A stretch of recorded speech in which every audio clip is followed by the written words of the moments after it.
ሰላም እግዚአብሔር ቤተሰቦች እንዴት ናችሁ? እንደምን ሰነበታችሁ? እኔ አገልጋይ ባሪያ ኢየሱስ እባላለሁኝ። ዛሬ ደግሞ ልክ ባለፈው የጀመርኩት ስለ መንፈሳዊ ውጊያ የሚለውን ትምህርት እንቀጥላለን ማለት ነው። ባለፈው ሳምንት የጀመርኩት ትምህርት ይሄኛው ትምህርት ስለ መንፈሳዊ ውጊያ የሚለውን ነገር ለምንድነው ስለ መንፈሳዊ ውጊያ ትምህርት ማስተማር የፈለኩት ወይ መንፈስ ቅዱስ በልቤ ያስቀመጠው በአሁኑ ሰዓት ያለንበት ጊዜ በመጨረሻው ዓለም በመጨረሻው ክፍለ ዘመን መጥፎ ጊዜዎች ይመጣሉ ብሎ ሐዋርያው ጳውሎስ ለጢሞቴዎስ እንደተናገረው በሁለተኛ ጢሞቴዎስ ምዕራፍ 3 ቁጥር 1 ላይ አሁን ያለንበት ጊዜ የመከራ ችግር ምናልፍበት ያለንበት ጊዜ ነው። በዓለም ያለው ህዝብ በችግር በመከራ በብዙ ነገር በብዙ በሽታ የሚያልፍበት ጊዜ ነው። ይሄ ኮሮና በሽታ ተብሎ ከመጣ ጀምሮ ይሄ ኮሮና ቫይረስ ተብሎ በዚህ ዓለም ከመጣ ጀምሮ ይሄንን በሽታ ብዙ ሰው ቢዚ ያደረገው በሽታ ነው። ሰው ባስተሳሰብ በብዙ ነገራት ተከፋፍሏል። በበሽታው ምክንያት እንኳን አንዳንዱ ሰው ቫክሲኔሽኑን ይደግፋል፣ አንዳንዱ ሰው ቫክሲኔሽኑን ይቃወማል። መጨረሻ ህዝቡ እየተከፋፈለ ብቻ ነው የሚኖረው በዚህ ዓለም። ምክንያቱም የሰይጣን ስራ እንደዛ ነው። ሰይጣን ሁሌ ይከፋፍልሃል። ሲከፋፍልህ ብቻ ነው ሊያሸንፍህ የሚችለው። ስለዚህ እኛን ክርስቲያኖች ደግሞ በዚህ እግዚአብሔር ለጠራን ዓላማ ተከፋፍለን ማሸነፍ አንችልም። የተከፋፈለ መንግስት ማሸነፍ አይችልም ይላል ጌታችን ኢየሱስ ክርስቶስ። ስለዚህ እኛ ተከፋፍለን ማሸነፍ አንችልም። ማንም የክርስቶስ የሆነ በክርስቶስ ደም የዳነ ሰው የክርስቶስ ልጅ ነው። የክርስቶስ ልጅ የሆነ የምድራዊ ዓለም ዜግነት የለውም። እኛ የአንድ አገር ብሔር ወይም የአንድ ብሔር ወይም የአንድ አገር ዜጎች ሳንሆን የሰማይ ዜጎች ነን። ደማችን የኢየሱስ ነው። የኢየሱስ ክርስቶስን ደም ተሸክመን በዚህ ዓለም እንኖራለን። ነገር ግን መንግስታችን ሰማያዊ መንግስት ነው ያለን። ስለዚህ ዛሬ በዚህ ዓለም የሚደረጉ ነገሮች በአይናችን የምናያቸው ያሉ ነገሮች አሉ። ግን ብዙ ጊዜ አይተናቸው ዓለም ወዴት እየሄደች ነው? እንዴት ነው እንደዚህ ሊሆን የቻለው ብለን አስበን እናውቃለን? ብዙ ጊዜ በዓለም ብዙ ቫይረሶች ተነስተዋል። ዓለም ግን እንደዚህ ስትዘጋ ሰምተንም አይተንም አናቅም። ይሄ በቀላሉ ዝም ብሎ የሆነ ነገር እንዳይመስላችሁ ወንድሞቼና እህቶቼ፣ ይሄ ለብዙ ዓመታት የተሰራበት ብዙ ፕላን ተደርጎ የተሰራ የወጣ ነገር ነው። እንዲሁ በአጋጣሚ የመጣ ነው ብላችሁ እንዳታስቡ። ይሄ ሰይጣናዊ አጀንዳ ነው። የሰው ልጅ ያለ ማስክ መንቀሳቀስ አይችልም ተብሎ በአሁኑ ሰዓት በዓለም በብዙ በሽታው እንኳን በሌለበት አገሮች በማስክ ነው ሰው የሚንቀሳቀሰው ያለው። ለምንድነው የሚንቀሳቀሰው? ማስኩ አውጥቶ አንዳንድ ጊዜ ቤተክርስቲያን ውስጥ ማስክ አድርጎ አጠገቡ ያሉ ሰዎች ግን ማስክ አያደርጉም። ከዛ በኋላ አውጥቶ ደግሞ ሲያጨበጭብ እናየዋለን። ምን አይነት ቫይረስ ነው?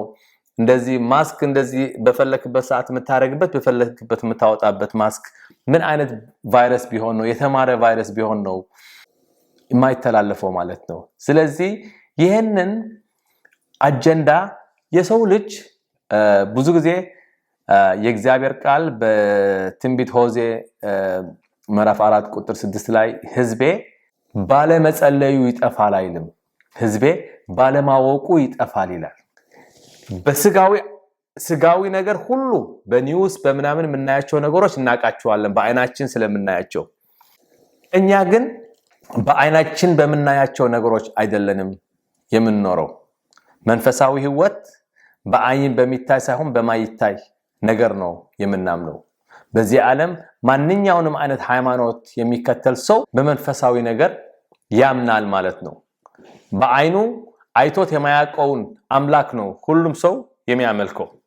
እኛ ደግሞ በአይናችን ያላየነው ግን የምናምነው የጌታችን ኢየሱስ ክርስቶስ ደም በሱ ነፃ ወጥተን የእግዚአብሔር ቤተሰብ የእግዚአብሔር ልጆች እንደሆን እናምናለን። ስለዚህ ጌታችን ኢየሱስ ክርስቶስ ወደዚህ ሲመጣ መንግስት ይዞ ነው የመጣው። ለኛ እንዲሞትልን ብቻ ሳይሆን መንግስተ ሰማያት የምትባል መንግስት ይዞ ነው በዚህ ምድር የመጣው። እኛ የዛች መንግስት ኃላፊነት ወስደን የዛች መንግስት አምባሳደሮች ሆነን በዚህ ምድር ለመኖር የተጠራ ነው ማለት ነው። ስለዚህ ከክርስቶስ ጋር በደሙ ስንታጠብ ከኃጢአት ወጥተን ከጻድቅ ከሆነው አባታችን ጋር እንቀላቀላለን ማለት ነው። ስለዚህ ከዛ በኋላ በዚህ ምድር የሚሰጠን ኃላፊነት ምንድነው? ልክ እግዚአብሔር በራሱ መልክ እንደፈጠረን በኦሪት ዘፍጥረት ምዕራፍ 1 ቁጥር 26 27 28 እንደሚናገረው በራሱ መልክ የተፈጠርንበት ዋናው በክርስቶስ ደም ወደዛ ነው የምንመለሰው። ወደዛ ስንመለስ በዚህ ምድር የሚሰጠን ስራ ምንድነው ብለን ስናስብ እኛ ገዢዎች ሆነን እንስሶቹም በዚህ በባህር የሚኖሩ ከባህር በታች የሚኖሩ በምድር የሚንቀሳቀሱና በአየራትም የሚንቀሳቀሱ ሁሉንም ገዢዎች እንድንሆን ነው እግዚአብሔር የፈጠረን። ከእግዚአብሔር ጋር ሆነን እኛ ገዢዎች እንድንሆን ነው የተፈጠርነው።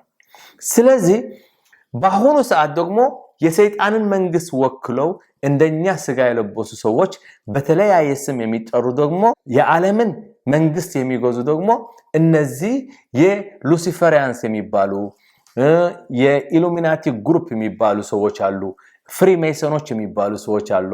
የዓለምን መንግስታትን የሚያንቀሳቅሱ እነዚህ ሰዎች ናቸው። ምስጢራቸው ብዙ ጊዜ በአይናችን በቲቪ ስለማናያቸው እነዚህ ሰዎች የሉም ብለን ነው የምናስበው። ልክ ክርስቲያን አለ እንደሚባለው እነዚህ ደግሞ ለሰይጣን መንግስት የቆሙ የዓለምን ገንዘብ የሚያንቀሳቅሱ የዓለምን መንግስታትን የሚመሩ ለሰይጣን የተሰጡ ሰዎች እንዳሉ ደግሞ ማወቅ መቻል አለብን። ሐዋርያ ጳውሎስ በኤፌሶን 6 ከቁጥር 10 ጀምረን ውጊያችን ከስጋና ከደም ጋር አይደለም ብሎ ሲናገር ከዛ በኋላ ከምን ጋር ነው የምንዋጋው ብሎ ሲናገር ግን 4 ነጥቦች ይናገረናል። እነዛ 4 ነጥቦችን ከጨለማ ገዢዎች ይለናል። ገዢዎች እንዳሉት ይሄንን የጨለማ ዓለም የራሱ ገዢዎች እንዳሉት ሰይጣን የሁሉንም መሪ እንደሆነ ነው መጽሐፍ ቅዱስ የሚነግረን። ጌታችን ኢየሱስ ክርስቶስ ለመጀመሪያ ጊዜ ለአገልግሎት ሲወጣ መንግስት ይዞ ነው ወደዚህ ምድር የመጣው። መንግስት ይዞ ሲመጣ ሰይጣን ደግሞ የራሱን መንግስት ይዞ በሉቃስ ወንጌል ምዕራፍ 4 ሲፈትነው እናያለን ማለት ነው። ስለዚህ እኛ የዛች የክርስቶስ መንግስት ይዟት የመጣት የመንግስተ ሰማያት አባሎች ነን እንጂ በዚህ ምድር የምንም አገር ዜጎች አይደለንም። ራሳችን የምንሰቅለው ራሳችን በጥምቀት ራሳችን ውሃ ውስጥ ስንገባ የድሮ ማንነታችንን እንቀብራለን ማለት ነው። በጥምቀት ደግሞ ስንወጣ ደግሞ ከውሃ ልክ ጌታችን እንደተነሳው አዲስ ሰው ሆነን እንወጣለን ማለት ነው። ማንም በክርስቶስ ከሆነ አዲስ ፍጥረት ነው ይላል በሁለተኛ ቆሮንቶስ ምዕራፍ 5 ቁጥር 17 ላይ። እኛ አሁን አዲስ ፍጥረት ከሆን እኛ የአንድ አገር ዜጋ አይደለንም ማለት ነው። የሰማይ ዜጎች ነው የምንሆነው። የድሮ ማንነታችንማ ቀብረነዋል። ስለዚህ በአሁኑ ሰዓት ተከፋፍለን በብሔር በአገር በዘመት ተከፋፍለን አይደለም የእግዚአብሔር መንግስት መውረስ የምንችለው። የእግዚአብሔር መንግስት መውረስ የምንችለው የክርስቶስ ደም በክርስቶስ ደም ብቻ ነው መውረስ የምንችለው። ስለዚህ ማንም ሰው በክርስቶስ ደም የእግዚአብሔርን መንግስት የወረሰ ሰው በዚህ ምድር ላይ ስንኖር መንፈሳዊ ውጊያ አባታችን እግዚአብሔር አምላካችን ይችን ምድር ሰርቷታል፣ ፈጥሯታል። ይችን ምድር የፈጠራትን ምድር ደግሞ ለመጠበቅ ነው እኛ ደግሞ የፈጠረን ማለት ነው። ነገር ግን የጨለማ መንግስትን የሚመራ ሰይጣን የሚባል ደግሞ እሱና የሱ ተከታዮች ማለት ነው ይችን ዓለም እግዚአብሔር በመራት ባሰባት ሳይሆን እግዚአብሔር በፈጠራት ሳይሆን የኛ አምላክ በፈጠራት ሳይሆን ሰይጣን ያ እግዚአብሔር የፈጠረው ነገር በማፍረስ ምክንያቱ እሱ ሊገድል ሊያጠፋ ሊሰርቅ እንደመጣ በዚህ ዓለም በዚህ የእግዚአብሔር ቃል በዮሐንስ ወንጌል ምዕራፍ 10 ቁጥር 10 ላይ ይናገረናል ማለት ነው። ስለዚህ ይህንን የጨለማ ገዢ የሆነው ሰይጣን በዚች ምድር በአሁኑ ሰዓት እግዚአብሔር ለፈጠረው ነገር ያ ነገር ለመቀየር በአሁኑ ሰዓት በሽርጉድ እያለ ይገኛል። በአሁኑ ሰዓት ለምሳሌ ከትንሽ ጊዜ በኋላ እኛ ሰዎች ነን በአሁኑ ሰዓት የሰው መልክ ብቻ ይዘን እግዚአብሔር በፈጠረን በእግዚአብሔር መልክ እየኖርነን ያለነው። ነገር ግን ትንሽ ቆይተን በዚህ ዓለም ሰው ግማሽ ማሽን እያየን መንቀሳቀስ እንጀምራለን። ማስክ የሚያስፈልገን ለዛ መከላከያ እንዲሆን ነው እንጂ ከቫይረስ እንዲከላከል ተብሎ የተደረገ ነገር አይደለም። ማስክ ማድረግ ያለበት ቫይረስ ያለው ሰው ነው እንጂ ቫይረስ የሌለው ማስክ ማድረግ የለበትም። ዶክተሮች ማስክ የሚያደርጉት ከራሳቸው ወደ በሽተኛው በሽታ እንዳይተላለፍ ነው እንጂ ከበሽተኛ ወደ ዶክተሮቹ በሽታ እንዳይተላለፍ አይደለም። አሁን ግን ፕሮግራም እያደረጉን ነው ያሉ። ማስክ አሁን ኖርማል እየሆነ ነው። አንዳንድ ሰው ከጃኬቱ ጋር ማች የሚያደርግ ማስክ መግዛት ጀምረዋል። ከሸሚዙ ጋር ማች የሚያደርግ ከጫማው ጋር ማች የሚያደርግ እያደረግ ሰው መንቀሳቀስ ኦሬዲ ጀምረዋል። ምክንያቱም የሰው ልጅ ፕሮግራም ለማድረግ በጣም ቀላል ነው። ለብዙ ዓመት የሰሩበት ነው። በቲቪ ብቻ ነው የሚናገሩት። አንዳንድ አክተሮች አሉ እሱን ነገር እንትን የሚያደርጉት ማለት ነው። ከዛ በኋላ እኛ ደግሞ በቀላሉ ፕሮግራም እንደረጋለን ማለት ነው። ስለዚህ እኛ የእግዚአብሔር ቃል እንደሚለን እኛ የክርስቶስ ወታደሮች እንድንሆን ነው በዚህ ምድር የተጠራ ነው። የዛች የእግዚአብሔር መንግስት ተደፍራለች ነው የሚለው የእግዚአብሔር ቃል። በማቴዎስ ወንጌል ምዕራፍ 11 ቁጥር 12 ላይ ጌታችን ኢየሱስ ክርስቶስ መጥምቁ ዮሐንስን ልክ ካሰሩት በኋላ ምንድነው ያለው? የእግዚአብሔር መንግስት ተደፍራለች፣ ነጣቂዎቿም በጉልበት ነው የሚለው። እንዲሁ በልመና ሳይሆን በጉልበት መዋጋት እንዳለበት መናጠቅ እንዳለብን ነው የእግዚአብሔር ቃል የሚነግረን ማለት ነው። ስለዚህ መናጠቅ ካለብን የእግዚአብሔር መንግስትን ወክለን በዚህ ምድር የምንኖር ከሆን እንዴት ነው መዋጋት የምንችለው? ለዚህ ነው የዛሬ ትምህርታችን የሚቀጥለው በተከታታይ ስለ መንፈሳዊ ውጊያ የሚለውን ትምህርት በተከታታይ ለብዙ ጊዜ አስተምራለሁኝ ማለት ነው። መንፈስ ቅዱስ ባስቀመጠልኝ እንዴት ነው መዋጋት የምንችለው? ይሄንን በአሁኑ ሰዓት የምናየው ያለነው ቅዱሳን በቀላሉ የሚታይ ነገር አይደለም። ከትንሽ ጊዜ በኋላ ቅድም እንደተናገርኩት ይሄ ትራንስሂውማኒዝም የሚባል ነገር ሰው ልጅ ሰውና ማሽን የሚሆንበት ጊዜ እግዚአብሔር በኦሪት ዘፍጥረት ምዕራፍ 6 የድሮ ሰዎች እግዚአብሔር የፈጠራቸው ሰዎች ከመናፍስት ዓለም ጋር ተቀላቅለው ሌላ ሰው ሲፈጥሩ የተለዩ ሰዎች ሲፈጠሩ ቁመታቸው ረጃጅም የሆኑ ሲፈጠሩ በኦሪት ዘፍጥረት ምዕራፍ 6 እግዚአብሔር ሰው በመፍጠሩ በጣም ያዘነበት እንዲያውም በጣም የቆጨው ለመጀመሪያ ጊዜ እግዚአብሔር የቆጨው ነገር ከፍጥረታት ሁሉ ሰው በመፍጠሩ ነው። እና አሁን ደግሞ ያንን እግዚአብሔር የፈጠረው በራሱ መልክ የፈጠረንን ማንነታችን ለመቀየር ነው የዓለም መንግስታት፣ የዓለም ህዝብ፣ የዓለም ሳይንቲስቶች የሚባሉ አዋቂዎች የሚባሉ ይህንን አጀንዳ ይዘው የሚንቀሳቀሱ ያሉ። ይህንን አጀንዳ እኛ ማወቅ አለብን። እኔ እግዚአብሔር በሰጠኝ በአሜሪካን ሀገር የዩኒቨርሲቲ አስተማሪ ሆኜ አስተምሬያለሁኝ። የማስተምራቸው የነበርኩ ነገሮች ናቸው አሁን በአይኔ የማያቸው ያለው ማለት ነው። አሁን ግን ከዛ ወጥቼ እኔ ለህዝቤን ለማስተማር ነው የተነሳሁኝ ማለት ነው። ህዝባችን ይሄ ነገር ማወቅ መቻል አለበት። ይሄ መንገድ ወዴት እየሄድን ያለነው ማወቅ መቻል አለበት። ምክንያቱም ይሄ ሰይጣናዊ አጀንዳ ስለሆነ ውጊያችን ከስጋና ከደም ጋር አይደለም እንደሚለው የእግዚአብሔር ቃል። አሁን ደግሞ ውጊያችን ከሰው ጋር አይደለም የምንዋጋው፣ ከአንድ መንግስት ጋር አይደለም የምንዋጋው የሰይጣን መንግስት አለ በዚህ ምድር፣ የጨለማ መንግስት አለ በዚህ ምድር። ያንን የጨለማ መንግስት እንዴት አድርገን ነው መዋጋት አለብን? እንዴት ነው ማሸነፍ ያለብን? እሱ ነገር ማወቅ አለብን የእግዚአብሔር ቃል እንደሚለን ማለት ነው።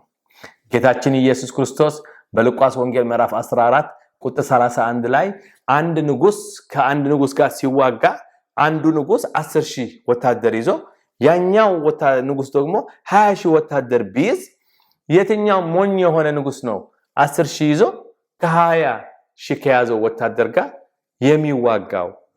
ካልኩሌት አድርጎ ነው ሄዶ የሚዋጋው። እናንተ ደግሞ እንደዛ ካልኩሌት አድርጋችሁ ነው መዋጋት የምትችሉ ብሎ እንደ ምሳሌ አድርጎ ሲናገር እናያለን። እኛ ደግሞ ሰይጣን የሱን ኃይል አውቀን እንዴት ነው መዋጋት የምንችለው? በምን ኃይል ነው መዋጋት የምንችለው? እሱን ስትራቴጂ አውጥተን እንዴት ነው መዋጋት የምንችለው ነገር ስለሱ ነው የማስተምረው ማለት ነው። ስለዚህ በዚህ ዓለም በአሁኑ ሰዓት የጨለማ አሰራርን ለሰይጣን ብሎ የጨለማን አሰራርን የሚሰሩ ብዙ ሰዎች አሉ። እነዚህ በዓለም የምናያቸው ሚሊዮነሮቹ ቢሊዮነሮቹ ተብሎ የሚጠሩ ሰዎች በሙሉ ለሰይጣን የተሰጡ ናቸው። የራሳቸውን ነፍስ ለሰይጣን የሰጡ ናቸው። ስለዚህ እነዚህ ሰዎች ዝም ብሎ አይደለም ቢሊዮነሮች የሆኑ። ከሰይጣን ጋር ያልተፈራረመ በሃሊውድ ይሁን በዚህ ዓለም ዝም ብሎ ቢሊዮነር የሚሆን ሰው የለም። ስለዚህ የማቀውን ነገር ነው የምነግራችሁ። ስለዚህ በአሁኑ ሰዓት እኛ ደግሞ በተለይ በአፍሪካ በኤርትራም በኢትዮጵያም በተለይ እኔ በማቀው ቋንቋ ነው የምናገረው ያለው። ለምሳሌ እኔ ደግሞ በተሰጠኝ የእግዚአብሔር ጸጋ እነዚህ ነገሮችን ላስተምራችሁ ፈልጋለሁ፣ ለሰው ማካፈል ፈልጋለሁ። እግዚአብሔር የሰጠኝ ነገር ነው። ስለዚህ በዓለማችን የሚደረገው ነገር እነዚህ ነገሮች ማወቅ አለብን። ከትንሽ ጊዜ በኋላ የሰው ልጅ እያየነው ወደ ማሽን ሲቀየር እናያለን። ቴክኖሎጂ ኦሬዲ ሬዲ ነው። ከትንሽ ጊዜ በኋላ ሰውና አንድ አርቲፊሻል ኢንተለጀንስ በማሽን የተሰራ ሰው ሲጋቡ እናያለን። ከትንሽ ጊዜ በኋላ በዓለም ወንድና ወንድ ሴትና ሴት መጋባት ኦፊሻሊ በህግ ተፈቅዶ እናያለን። ይሄ የሚሆን ነገር ነው የምነግራችሁ። ይሄ ሰይጣናዊ አጀንዳ ነው። እግዚአብሔርን ያልፈቀደው ነገር ኃጢአት መስራት ሁሌ የሰይጣን ስራ ነው። እግዚአብሔርን ያልፈቀደው ነገር ማድረግ። ስለዚህ እኛ ይህንን የጨለማ ስራ እንዴት ነው መዋጋት የምንችለው? እርስ በርሳችን ተከፋፍለን ተጣልተን በብሔር ተከፋፍለን በአገር ተከፋፍለን ሳይሆን መዋጋት ያለብን እኛ መዋጋት ያለብን ተስማምተን።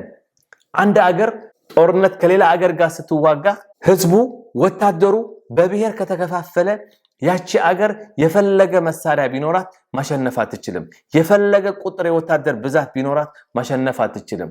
በትንሽ አገር መሸነፍ ትችላለች። ምክንያቱም ብዙ ጊዜ የሚያሸንፈው ህብረት ነው የሚያሸንፈው። ስለዚህ እኛ ደግሞ በአሁኑ ሰዓት አንዱ ቸርች የአንዱ ቸርች ጋር ሆነን ሳይሆን ሁላችን የክርስቶስ ቤተክርስቲያን ነን ፎሎ የምናደርገው። አንድ ቤተክርስቲያን ነው ያለችው በመጽሐፍ ቅዱስ። የቤተክርስቲያኗ ራስ ጌታችን ኢየሱስ ክርስቶስ ነው። ስለዚህ እንዴት አድርገን ነው በአሁኑ ሰዓት ህብረት ፈጥረን መዋጋት የምንችለው? ያለ ህብረት መዋጋት አይቻልም። ጥሪያችን ወታደሮች እንድንሆን ነው የተጠራ ነው። በዚህ ምድር ስንኖር የክርስቶስን ወታደር ሆነን እንድንኖር ነው የተጠራ ነው። ስለዚህ ዛሬ በጌታ በኢየሱስ ክርስቶስ ስም እላችኋለሁኝ ሲሪየስ የሆነ ትምህርቶች በተከታታይ አቀርባለሁኝ እንዴት መዋጋት እንዳለብን። ይሄ ዓለም የክርስትና ህይወት የጦርነት ህይወት ነው። የክርስትና ህይወት የጦርነት ህይወት ነው። እኛ ወታደሮች እንድንሆን ነው የተጠራ ነው። በዚህ ዓለም እኛ ቤት እየገዛን ሀብታሞች እየሆን ዝም ብሎ የዓለምን ህይወት ነገ እዚህ ጥለነው ለምንሄድ ነገር በሱ ብቻ ተባርከን እንድንኖር አይደለንም የተጠራ ነው። በሁለተኛ ጢሞቴዎስ ምዕራፍ 2 ቁጥር 3 ላይ ሐዋርያ ጳውሎስ ለጢሞቴዎስ ያለው ምንድነው? እንደ ክርስቶስ ደግ ወታደር ነው የሚለው። የክርስቶስ ታማኝ ወታደር፣ እንደ ክርስቶስ የክርስቶስን ታማኝ ወታደር ሆነ ይለዋል። ከኔ ጋር መከራን ተቀበል ነው የሚለው። የክርስትና ህይወት በዚህ ዓለም ስንኖር ብዙ መከራ የምናይበት ነው። የራሳችን መስቀል የምናነሳበት ህይወት ነው። ነገሮቻችን አንዳንድ ጊዜ በስጋ ብዙ ችግር ሊያጋጥመን ይችላል። ያ ውጊያ ነው። ያ ውጊያ እኛ ራሳችን መዋጋት ያለብን ነገር ነው። ስለዚህ እኛ የተጠራ ነው በዚህ ምድር ወታደሮች እንድንሆን የተጠራ ነው እንጂ እንዲሁ ዝም ብሎ በአሁኑ ሰዓት ያለው የውሸት ትምህርት ሀብታም ትሆናለህ፣ እንደዚህ ቤት ይሰጣል፣ እንደዚህ ትሆናለህ የሚል በመጽሐፍ ቅዱስ እንደዛ አይነት ትምህርት ብዙ ጊዜ የለም። እግዚአብሔር ይባርካል። እግዚአብሔር መንግስተ ሰማይና ጽድቁን ፈልጉ ነው የሚለን። እኛ እንዴት አድርገን ነው ወደ ጽድቁ የምንሄደው? እንዴት ነው ወደ መንግስተ ሰማይ የምንሄደው? ምክንያቱ የመንግስተ ሰማይ ልጆች ስለሆን ማለት ነው እንጂ በዚህ ዓለም ሀብታም ትሆናለህ ብትባል ዛሬ ምንድነው ሀብታም ማለት? ሀብታም ማለት ራሱ የተለያየ ቋንቋ የተለያየ የራሱ ዴፊኒሽን አለው። 1 ቢሊዮን ያለው ሰው 50 ቢሊዮን ካለው ሰው ጋር ስታገናኘው ያ 50 ቢሊዮን ያለው ሰው ለዛ 1 ቢሊዮን ያለው ሰው ድሃ ነው። ይሄ ድሃ ብሎ ነው የሚጠራው። በወር 5000 ብር ደሞዝ የሌለው ሰው 5000 ሰው ደሞዝተኛ የሆነ ሰው ሲያየው ምንድነው የሚለው? እንደሱማ ጥሩ ደሞዝ አለው ሀብታም ነው የሚለው። ስለዚህ ሀብታም የሚለው ቃል ዝም ብሎ በዚህ ምድር ዝም ብሎ የውሸት እንትን ነው። ስለዚህ እኛ የተጠራ ነው ለስጋዊ ነገር ሳይሆን ለመንፈሳዊ ነገር ነው የተጠራ ነው። በዚህ ዓለም የሚታዩ የማይታዩ በጨለማ የጨለማ አሰራር በዚህ ዓለም አሉ። ለዛ ነው ዋናው ጥሪያችን። ጌታችን ኢየሱስ ክርስቶስ የጠራን ለዛ ነው፣ ለመከራ ነው የተጠራ ነው። ስለዚህ ዛሬ በጌታ በኢየሱስ ክርስቶስ ስም እላችኋለሁ የሚቀጥለው ትምህርቶች ስለ እንዴት ነው አንድ ወታደር የክርስቶስ ወታደር ሆነን ደግ የክርስቶስ ወታደር ጳውሎስ እንዳለው እንደዛ ሆነን መዋጋት የምንችለው በዚህ ዓለም የሚደረጉ ስንት ነገሮች አሉ በአሁኑ ሰዓት ለልጆቻችን የሚነኩ ማለት ነው። ለኛ ለህይወታችን የሚነካ ብዙ ነገር ብዙ ሰው ለማጥፋት የዓለምን ህዝብ ለመቀነስ የተባለ አጀንዳ አለ። ብዙ ሰው ይሞታል፣ በቀላሉ ይሞታል። ይህንን አጀንዳ ሰይጣናዊ አጀንዳ ነው።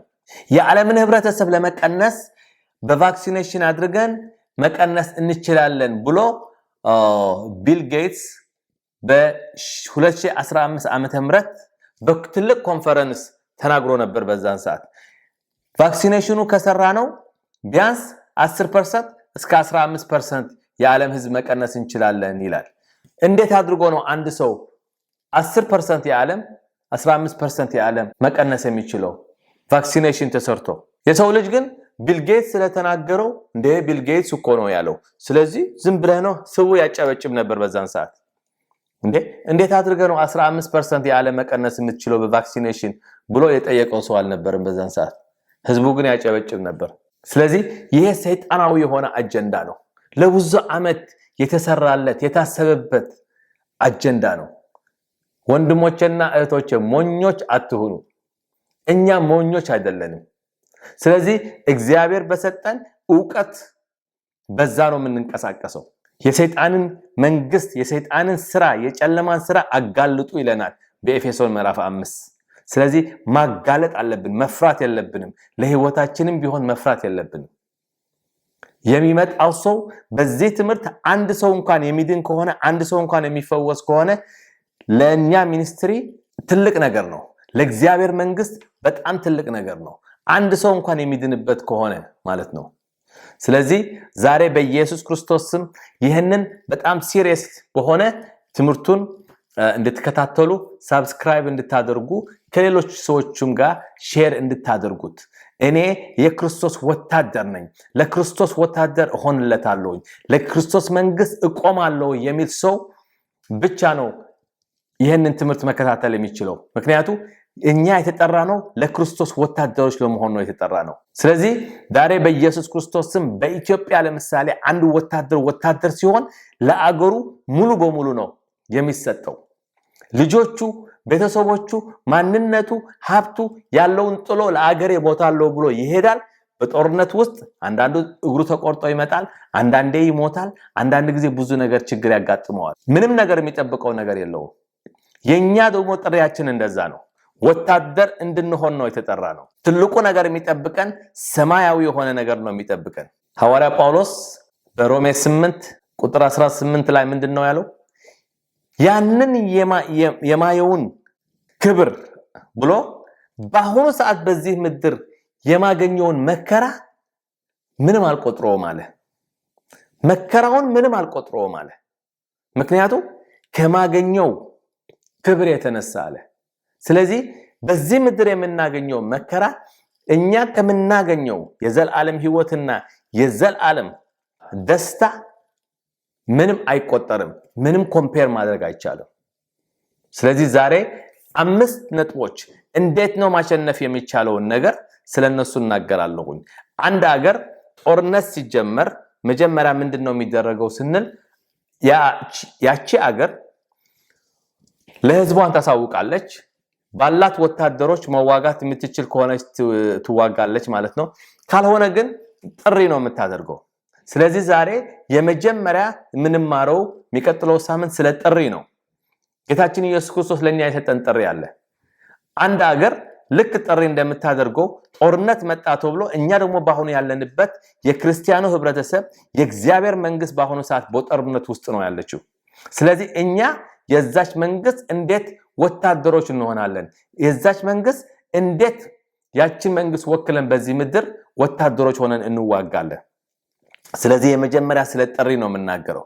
ሁለተኛ በዚህ ዓለም ጥሪ ካደረገች በኋላ ሰው እየሄደ ይመዘገባል ማለት ነው። በአሜሪካን ሀገር ብዙ ጊዜ ጥሪ በቮለንተሪ የሚደረግ ነገር ስለሆነ ማስገደድ የሚባለው ነገር ስለሌለበት ሰው ብዙ ጊዜ ወታደር ሲሆን ወደ የአሜሪካ ወታደር ሲሆን የኢንዳክሽን ፕሮሰስ የሚባል አለ። ኢንዳክሽን ፕሮሰስ ማለት ሰው ሄዶ ቃለ መሐላ የሚፈጽምበት ከዛ በኋላ ፎርሞች አሉ የሚሞሉት ስለ ወታደር መሆን ራሱ ምን ማለት ነው ብሎ በቪዲዮ ያሳዩታል፣ ያስተምሩታል። መጀመሪያ ሁሉም ነገር ካየ በኋላ መከራም ችግሩም በሙሉ ያስተምሩታል። ከዛ በኋላ አንዳንዱ ሰው ኖ ይሄ ነገር አልችለውም ብሎ ገና ይሄዳል። አንዳንድ ጊዜ ደግሞ ብዙ ጊዜ ሰዎች ደግሞ ምን ያደርጋሉ? ሁሉም ነገር ካዩ በኋላ እኔ ይሄን መቋቋም ይችላል ብሎ ይፈርማል ማለት ነው። አንዴ ከፈረመ በኋላ ግን ከዛ በኋላ መውጣት የለም። ከመፈረም በፊት ግን ብዙ ነገር ይነግሩሃል ማለት ነው። እፈርማለሁ ስትል ግን ልክ እንደ ቀለቤት ነው የምታስረው። ልክ ባልና ሚስት ቀለቤት እንደሚያስሩ ከአገርህ ጋር ቀለቤት ታስራለህ ማለት ነው። በዛን ሰዓት ባልና ሚስት እንኳን ብትኖርህ ልጅ እንኳን ቢኖርህ እነሱን ጥለህ ነው የምትሄደው። ከነሱ በላይ አገርህን ታስቀድማለህ ነው የሚባለው። ስለዚህ እኛ ክርስቲያኖች ደግሞ እንደዚህ አይነት ቃለ መሐላ እንፈጽማለን። ሁለተኛ ፖይንታችን ቃለ መሐላው እንዴት አድርገን ነው የክርስቶስ እንሆን ደግሞ የምንፈጽመው? የእግዚአብሔር ቃል ስለ ቃለ መሐላው ምን ይለናል? ስለዚህ ስለ ፕሮሰሱ የእግዚአብሔር ቃል በሰጠኝ የሚቀጥለው ሳምንት አስተምራለሁ ማለት ነው። ከዛ ሶስተኛው አንድ ሰው መጀመሪያ አገር ጥሪ ታደርጋለች። ከዛ ሰው ሄሮ ይመዘገባል። ሶስተኛው ምንድነው የሚያደርገው? ከዛ ወደ ትሬኒንግ ነው የሚገባው። ቤዚክ የሆነ ትሬኒንግ አለ። ትሬኒንጉ በመንፈሳዊ ዓለም እኛ ክርስቲያኖች ምን አይነት ትሬኒንግ ነው መውሰድ ያለብን? የምንወስዳቸው ትሬኒንጎች ምንድናቸው? መንፈሳዊ የሆኑ ትሬኒንጎች አሉ። መንፈሳዊ የሆኑ መሳሪያዎች አሉ።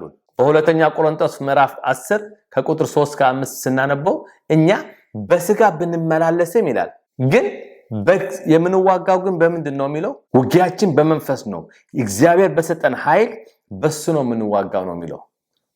እኛ በመንፈስ በስጋችን ወክ ብናደርግም የምንዋጋበት ግን በመንፈስ ነው የሚለው። ስለዚህ ያንን ቃል ይዘን እንዴት ነው መዋጋት የምንችለው? ትሬኒንግ ሲደረግ አንድ ሰው ወታደር ስትሆን እንደ በፈለክበት ሰዓት እየተነሳህ አይደለም ትሬኒንግ የምታደርገው። ህግ አለው።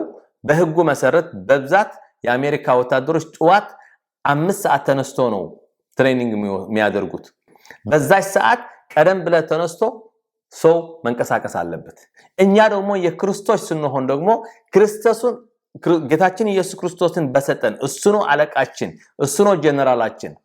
ቃሉ በሚለው እኔ የክርስቶስ ወታደር ነኝ ብሎ ለሚነሳ ሰው በዛን ሰዓት 5 ሰዓት ጠዋት ተነስተን መዋጋት አለብን ከተባለ ለዛች ያለህበት ሰፈር ለጎረቤቶች ለዘመዶች ጠዋት 5 ሰዓት እየተነሳን እንዴት አድርገን ነው መጸለይ የምንችለው?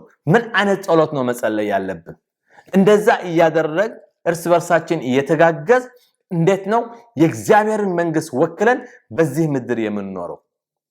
በአሁኑ ሰዓት ቤተክርስቲያን ብዙ ሰው ቢልዲንግ ይሰራል፣ ቸርች ይሰራል። ሜጋ ቸርች ለማድረግ የሚያስብ ሰው አለ፣ የሚጸልይ ሰው አለ። ግን ይሄ የመጨረሻ ጊዜ ነው። በአሁኑ ሰዓት ትልቅ ሜጋ ቸርች ብታደርግ ምንም ቸርቹን ሳትጨርሰው ጌታችን ኢየሱስ ክርስቶስ ሊመጣ ይችላል።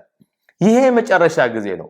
ሰይጣን በአሁኑ ሰዓት የመጨረሻ ጊዜ ስለሆነበት ነው በአሁኑ ሰዓት በቴክኖሎጂም በሌላ ነገርም ያለውን ነገር የመጨረሻ ነገር ይዞ ነው አሁን የቀረበው። የዓለም ማንነት የኛ ማንነት ኮምፕሊትሊ ለመቀየር ነው በአሁኑ ሰዓት የተነሳው። ለመጨረሻ ጊዜው የሚሆን ነገር ነው። ስለዚህ እኛ ለክርስቶስ መንግስት መነሳት እንዳለብን መዋጋት እንዳለብን። አራተኛው ነጥብ አንድ ሰው ከተመዘገበ በኋላ ትሬኒንግ ከወሰደ በኋላ ከዛ በኋላ ወዴት ነው የሚሄደው? ከዛ ይመደባል፣ ሞቢላይዝ ይደረጋል ማለት ነው። ሞቢላይዜሽን ይሉታል በአሜሪካን ሀገር። ለምሳሌ አንድ ቦታ ላይ የተመደቡ ሰዎች አንዱ በባህር ኃይል ያገለግላል፣ አንዱ በወታደር ሆኖ ያገለግላል ማለት ነው። አንዱ ደግሞ በአየር ኃይል ያገለግላል። ልክ እንደዛ ማለት ነው። ሞቢላይዝ ታደርገዋል። ሰው ደግሞ ሞቢላይዜሽን ይባላል። ይሄንን አሁን እንደዛ እንደረጋለን። አሁን እንዴት ነው ማገልገል የምንችለው? አንድ ሰው አፖስትል ሊሆን ይችላል፣ አንዱ ነብይ ሊሆን ይችላል፣ አንዱ ፓስተር ሊሆን ይችላል። በተለያዩ እግዚአብሔር በሰጠን ጸጋ እንዴት አድርገን ነው ለእግዚአብሔር መንግስት መቆም የምንችለው? አንዱ ከአንዱ ይበልጣል አይደለም። ማንንም ከአንዱ አይበልጥም። ይሄኛው እጄ ከዚህኛው እጄ አይበልጥም። ይሄኛው እጄ ይሄኛው ሾልደር ከሌለበት ይሄ ሊሰራ ብቻውን አይችልም። አንድ ነብይ ብቻውን ቸርች መስራት አይችልም፣ መምራት አይችልም። አንድ አፖስትል ትልቅ ቸርች ሊኖረው አይችልም። ምክንያቱም ጣት ያስፈልገዋል፣ እጅ ያስፈልገዋል፣ እግር ያስፈልገዋል፣ ሁሉም ነገር ያስፈልገዋል። እንደዛ ህብረት አድርገን ነው አንድ መሆን የምንችለው። ስለዚህ ተከፋፍለን መሆን አይችልም። ተከፋፍለን ማሸነፍ አንችልም። በአሁኑ ሰዓት ያለው የጨለማ መንግስት ህዝቡ እየከፋፈለ የዓለም ህዝብ እየከፋፈለ በጎሳ በዘር በብዙ ነገር ይከፋፍለናል። በአንድ ቤተክርስቲያን እንኳን ተከፋፍላለች። ኢቭን በቤተክርስቲያን እንኳን በጎሳ በዘር እየተከፋፈለ ህዝቡ እንደዛ ነው የሚንቀሳቀሰው። ለምንድነው? መንፈሳዊ ውጊያ ነው ይሄ። ስለዚህ አንድ ላይ ህብረት ፈጥረን ብቻ ነው መንፈሳዊ ነገር መዋጋት የምንችለው። ስለዚህ አምስተኛ ነጥቤ ደግሞ አንድ ሰው መጀመሪያ ቅድም እንደተናገርኩት ውጊያ ከመጀመሩ በፊት ጥሪ ይደረግለታል፣ ከዛ ይመዘገባል፣ ከዛ ትሬኒንግ ያደርጋል፣ ከዛ ሞቢላይዝ ይደረጋል ማለት ነው። ቦታ ይመደባል። ቤት በኩል እንደሚዋጋ የት እንደሚዋጋ የት አካባቢ እንደሚዋጋ ይመደባል ማለት ነው። አንዳንድ ወታደር ታንከኛ ይሆናል። አንዳንድ ወታደር ጀነራል ሊሆን ይችላል፣ ኮሎኔል ሊሆን ይችላል። መንፈሳዊ ውጊያ ደግሞ እንደዛ ደረጃ ያለበት። ስለዚህ እግዚአብሔር በሰጠን ጸጋ እንዴት አድርገን ነው የእግዚአብሔርን መንግስት ወክለን በዚህ ምድር ያለንን እድሜ በዚህ ምድር እንዴት አድርገን ነው መኖር የምንችለው? የተጠራንበት ክርስትና ማለት የክርስቶስ ወታደር መሆን ማለት ነው። ጥሪ ያለብን በዚህ ምድር ለተጠራንበት በዚህ ምድር ለተጠራንበት ዓላማ እስከ መጨረሻ መቆም አለብን። ልክ ጌታችን ኢየሱስ ክርስቶስ ስንቀበለው ያኔ ልክ ለወታደርነት ተመዝግበናል ማለት ነው። መንፈሳዊ ውጊያ ለመዋጋት ተፈራርመናል ማለት ነው። ቃል ገብተናል ማለት ነው። ስለዚህ አምስተኛውና የመጨረሻው ደግሞ አንድ ሰው ሁሉም ትሬኒንግ ከወሰደ በኋላ ሞቢላይዝ ከተደረገ በኋላ የሚሆነው ምንድነው ስንል ከጠላት ጋር አሁን ፊት ለፊት የሚዋጋበት ጊዜ ነው ማለት ነው። ያንን ሁሉ የሚሆነው መጀመሪያ ኦርጋናይዜሽኑ ላይ ነው ብዙ አገሮች የሚሰሩ። የመጨረሻ ትሬኒንጉ ተሳክቶ ሁሉም ነገር ካለቀ ከዛ በኋላ ያቺ አገር ማጥቃት ትጀምራለች ማለት ነው። ማሸነፉና መሸነፉ ያለበት በማጥቃትና በመጠቃት ነው። ስለዚህ ያኔ በመታጠቃበት ጊዜ ወይም ታሸንፋለህ ወይም ትሸነፋለህ ማለት ነው። እኛ ግን እግዚአብሔርን ይዘን ስለምንዋጋ እግዚአብሔር ከኛ ጋር ካለ ማን ይቃወመናል ነው የሚለው የእግዚአብሔር ቃል። በሮሜ 8 የሚለን ቃል ምንድነው? እግዚአብሔር ከኛ ጋር ከሆነ ማን ይቃወመናል ይላል። ማንም ከኛ ጋር ሊዋጋን የሚችል ሰው የለም። ምንም አይነት ኃይል የለም። ምክንያቱም የእግዚአብሔር ኃይል ከሁሉ ኃይል ይበልጣል። ስለዚህ እኛ የእግዚአብሔርን መንግስት ወክለን በዚህ ምድር በምንኖርበት ሰዓት የእግዚአብሔርን ወክለን በምንዋጋበት ሰዓት እግዚአብሔር ሁሌ ከኛ ጋር ነው። ስለዚህ እኛ እንዴት አድርገን ነው የመጨረሻው ውጊያ ተዋግተን የምናሸንፍበት? ስለዚህ የሚቀጥለው ትምህርቴ ከአንድ ጀምረን እንዴት ነው አንድ ሰው አንድ አገር ጥሪ የምታደርገው? በእግዚአብሔር ቃል ስለ ጥሪ ምን ይለናል? እግዚአብሔርስ ለኛ ለወታደርነት ይጠራናል ወይ? የእግዚአብሔር ቃል ምን ይለናል? ስለሱ እንማራለን።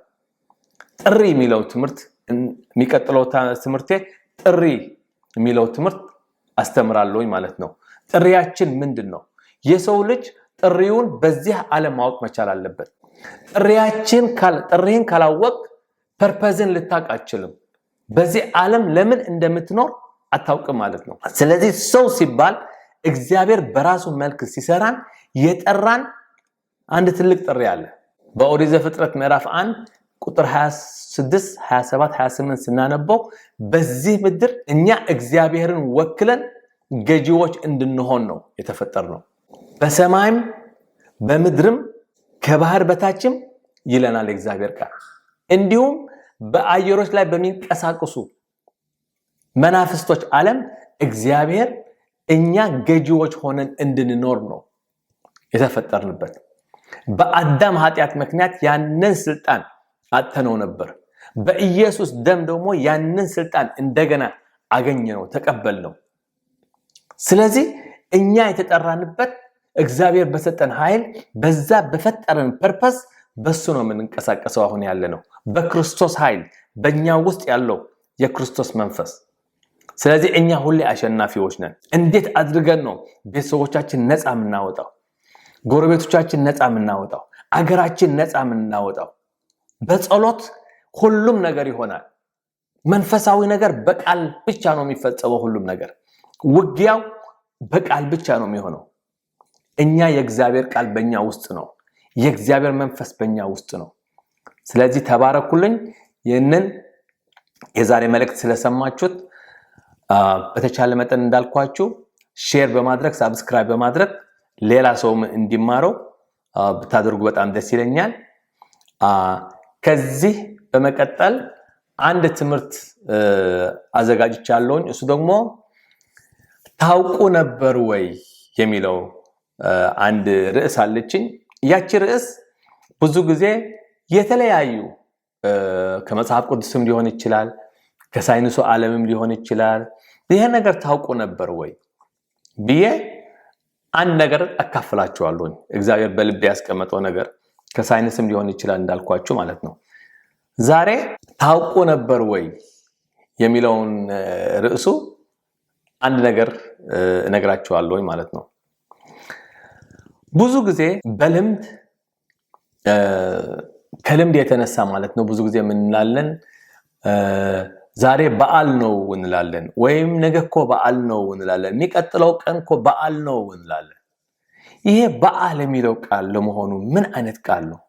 በመጽሐፍ ቅዱስ በብሉይ ኪዳን በዓል የሚለው ቃል ከ500 በላይ ጊዜ እናገኘዋለን። በዓል የሚለው ቃል ብቻ። በዓል የሚባለው ማን ነው ብንል፣ በዓል ማለት ያ ጣዖት የሚመለክ በዓል ማለት ነው። በዓልና አሽታርቴ ወይም አስታርቴ ወይም አሽታሮት ይሉታል። እነዛ ሁለቱም ጣዖቶች የሚመለኩ የነበሩ ናቸው በመጽሐፍ ቅዱስ ማለት ነው። እግዚአብሔር እስራኤሎቹን በዓልንና አሽታሮትን እያመለካችሁ ናችሁ እያለ ሲገስጻቸው እንሰማለን። እነዚህ የአንዱ ስም በዓል ነው። አሁን ያ በዓል በእኛ አገር እንደ ልምድ ሆኖ ይህንን ቃል ሁሌ እንጠቀማለን። እንደ ልምድ ነው የምንጠቀምበት። ሁሌ ዛሬ እኮ በዓል ነው እንላለን። እንደዛ ስንል ምን ማለታችን ነው? የሱ ቀን ነው ማለታችን ነው። በሌላ አነጋገር ዛሬ በዓል ነው ስንል የዛ የጣዖቱ ቀን ነው ብለን እየተናገርነን ያለ ነው ማለት ነው። አሁን ይሄ ቃል እንዴት አድርገን እንቀይረዋለን? እኔ በዓል የሚለው ቃል የክርስቶስ ቀን ነው፣ የተባረከ ቀን ነው እያልኩ ነው የምጠራው። ቀይሬዋለሁ። ይሄ አንድ እግዚአብሔር ይሄንን ሬቨሌሽን ከሰጠኝ በኋላ እንዴ ብዬ ከዛ በኋላ ያንን ቃል ላለመጠቀም ወሰንኩኝ ማለት ነው። ስለዚህ በዓል ብለን ቃል ስንናገር የጣዖትን ስም እየጠራንን ያለ ነው ማለት ነው። ስለዚህ እግዚአብሔር ይባርካችሁ። ይህችን ቃል ኔክስት ታይም የሚቀጥለው ጊዜ ስታነቡት ያንን ቃል በዓል የሚለው ነገር ስታነቡት ይሄ ማለት እኮ የጣዖት ቀን ነው ብላችሁ እንድታስታውሱት ብዬ ነው። እግዚአብሔር ይባርካችሁ። የሚቀጥለው ትምህርት በዚህ ሳምንት ሌላ ትምህርት አዘጋጃለሁ ማለት ነው። በተቻለ መጠን በጸሎት አግዙኝ። ብዙ ውጊያ ብዙ ጦርነት አለ። ይሄንን የመንፈሳዊ ውጊያ ትምህርት አዘጋጃለሁ ብዬ ካዘጋጀሁኝ በኋላ በብዙ ጊዜ በጣም ውጊያ አለብኝ መንፈሳዊ ውጊያና በጸሎት እንድታግዙኝ ነው የምጠይቃችሁ ማለት ነውና እግዚአብሔር ከእናንተ ጋር ይሁን። ተባረኩልኝ። በኢየሱስ ክርስቶስም ተባረኩ። አሜን።